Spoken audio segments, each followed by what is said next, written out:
हुजूर अलैहिस्सलाम ने मजमा सहाबा पे नजर डाली, फरमाया कि बताओ भाई वो कौन सा दरख्त है जिसकी मिसाल मोमिन की तरह है। वो ऐसा दरख्त है जिसके पत्ते ही नहीं झड़ते। हजरत अब्दुल्लाह इब्न उमर रदी अल्लाह तआला अन्हु फरमाते मुझे जवाब आता था कि वो खजूर का दरख्त है। कहता पीछे हटें आप, मैं बताता हूँ आपको इसका जवाब क्या। हजरत अब्दुल्लाह इब्न उमर कहते मुझे पता था कि वो खजूर का दरख्त है, लेकिन मेरे वालिद बैठे थे, अबू बकर सिद्दीक बैठे थे, मौला अली बैठे थे, सहाबा बैठे थे। आप फरमाते हर एक मुझसे बड़ा था, तो मुझे मेरे अदब ने इजाजत नहीं दी कि मैं जवाब दूं।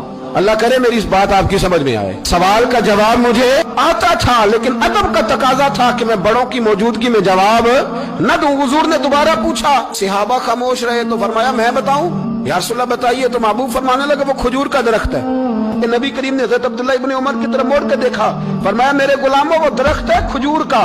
अब्दुल्ला को जवाब आता था, इसे पता था कि वो खजूर का दरख्त है, लेकिन तुम्हारे अदब की वजह से ये खामोश रहा। मेरे रसूल करीम अलैहिस्सलाम के गुलाम जिनके इल्म पर मेरे नबी को इतना एतमाद है कि हुजूर ने फरमाया मैं इल्म का शहर हूँ और अली उसका दरवाजा।